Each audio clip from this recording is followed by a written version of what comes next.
warahmatullahi wabarakatuh. Perkenalkan, nama saya Tegar Hidayat, kelas 3A. Di sini saya akan mereview pertemuan ke-1 mata kuliah Hukum Administrasi Negara dengan dosen pengampu Dr. Muhammad Rendi Arid Hayandi SHMH yang akan menjelaskan tentang hukum administrasi negara Indonesia. Pengertian HAN menurut Van Apeldoorn, HAN adalah keseluruhan aturan yang harus diperhatikan oleh para penguasa yang diserahi tugas pemerintahan dalam menjalankan tugasnya. Serta menurut Djoko Sutomo, HAN adalah hukum yang mengatur tentang hubungan-hubungan hukum antara jabatan-jabatan dalam negara dengan warga negara. Istilah lain dari HAN adalah hukum tata usaha negara atau hukum tata pemerintahan sebagai terjemahan dari administrative reg. HAN dapat dibedakan dalam dua jenis, yaitu yang pertama sebagai HAN hukum mengenai operasi dan pengendalian kekuasaan administrasi ataupun pengawasan terhadap penguasa-penguasa administrasi.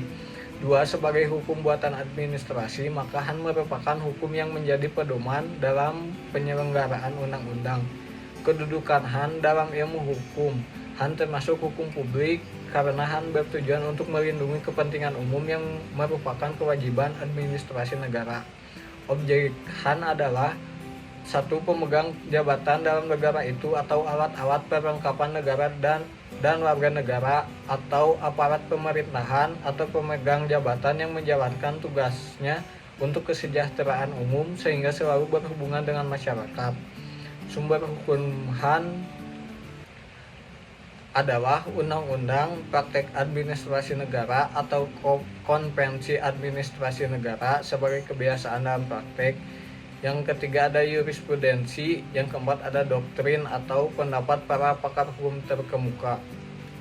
Ketentuan HAN sulit dikodifikasikan karena satu, perubahan dalam bidang HAN terjadi dengan cepat.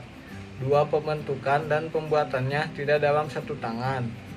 Administrasi negara menurut teori residu dari E. Utrecht bahwa administrasi negara adalah badan eksklusif yang pada dasarnya menjalankan sebagian tugas-tugas yang tidak menjadi tugas legislatif ataupun yudikatif. Menurut teori Dwi Praja dari Donner bahwa administrasi negara dalam menjalankan Gemderanan melakukan dalam dua bidang. Bidang pertama tugas politik, yaitu bidang yang menentukan tujuan negara. Yang kedua ada bidang eksekutif, yaitu bidang yang menjalankan tugas yang telah digariskan dalam tujuan negara.